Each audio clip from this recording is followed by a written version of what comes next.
Hey, I wanted to make this video about intuitive painting because it's something that I've definitely been exploring for the last few years and I'm ready to share it more with the world.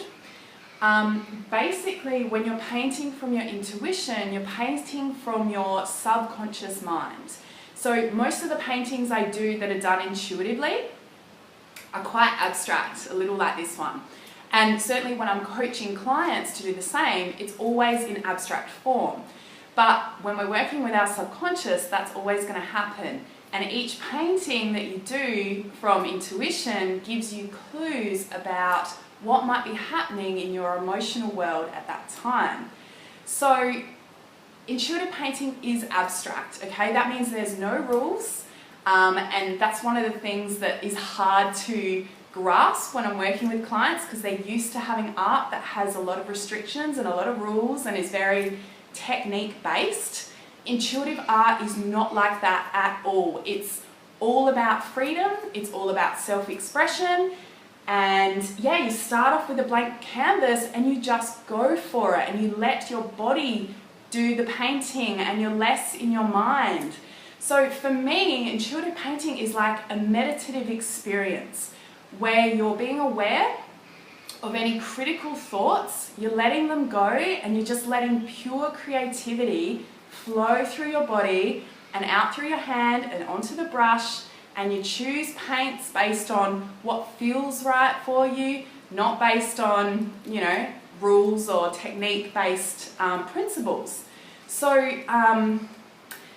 the other thing that I wanted to talk about is that when you're painting from intuition, it has a lot to do with the chakras or the wheels of energy that are in our body.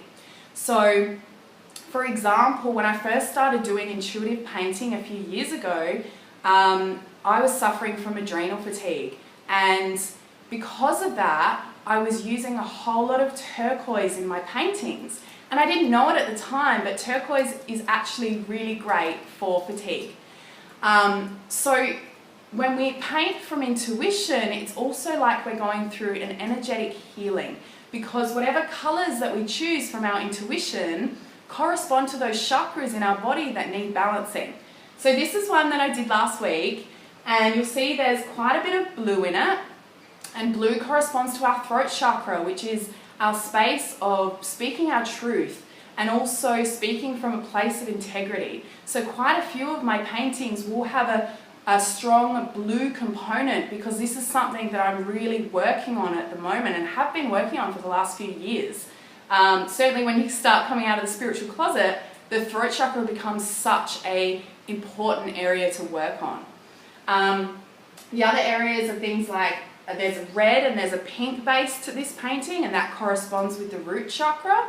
So because I've gone through this journey of healing my adrenal fatigue, which has to do with your root chakra and your foundations and your health and your kidneys and your vitality and things like that, and being grounded because it's to do with the nervous system.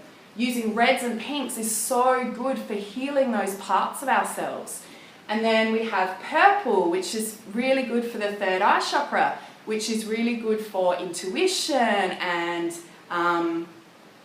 following those little callings of our soul that can happen. So I usually know, depending on what colors the client has chosen, and and even the shapes and the textures that they're using, what might be going on under the surface in their unconscious mind. I like to even think of these paintings as almost like interpreting a dream. So when we have dreams, we're having these images from our unconscious mind, and we wake up in the morning and they're so abstract and we're like, that doesn't even make sense. But really, when you break down dreams and you look at them from you analyze them and you actually look deeply into them, you understand that your unconscious mind is communicating with your conscious mind and it's trying to send you messages.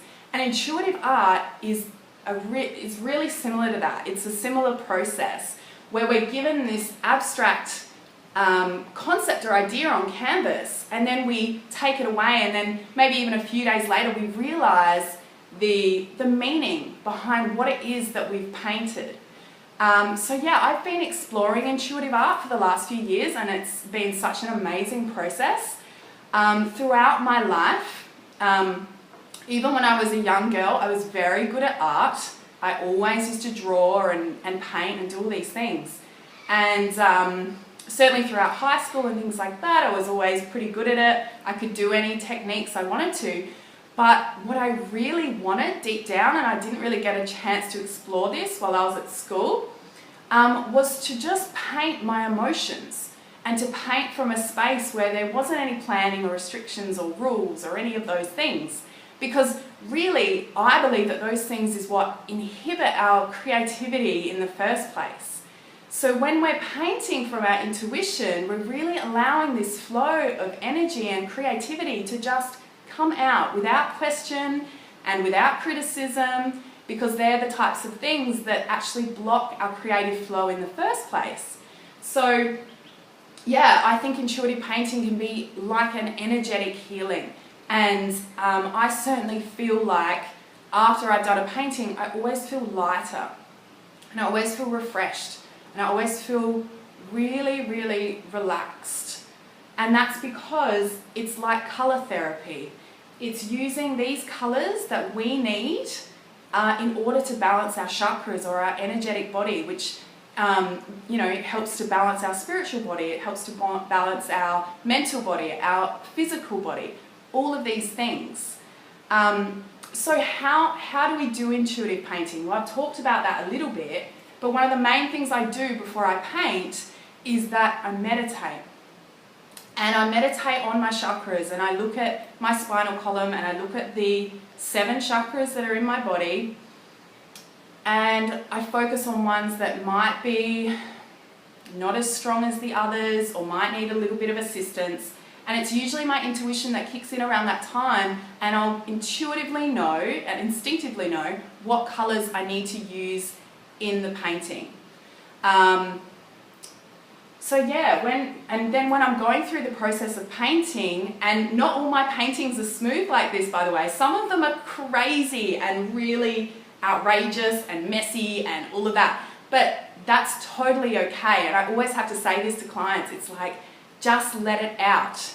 It's not about it being always aesthetically pleasing, although, I can help with that. I can help it look aesthetically pleasing, but it's not about that. It's actually just more about the expression in itself. And if you're just expressing from that pure place, then it's beautiful anyway.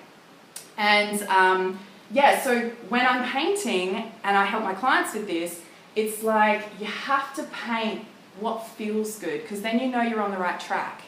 So whenever I'm doing a painting, or I'm with a client who's doing one, and I'm coaching them in that process, if they're starting to feel icky or annoyed or uptight or rigid or any of those things, which can come up when we're given this much creative license, it's about stepping away and waiting until it's actually feeling good, so we can actually enjoy the process and have some fun, because that's what it's about. It's about detaching from our mind that's always on the go and always figuring things out, and moving to the right side of our brain and letting us just be in that creative flow, which so often in our busy world we don't do. We don't allow ourselves that space to just go a bit wild and not have any rules when it comes to just moving some paint around. It's not technique focused, and this is why I find that it's really healing and great for kids to do, and great for teenagers to do as well.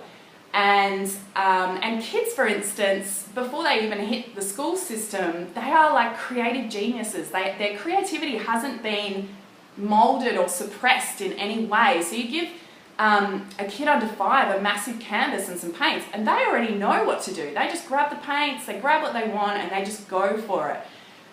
It's unfortunate that as we get older and come into adults, we have this thing where everything has to be perfect, or we think we're not good enough, or we think we can't paint because someone told us that when we were younger, or I don't know, all this stuff. But when we go through this process, it's about deconditioning that, and it's about letting go.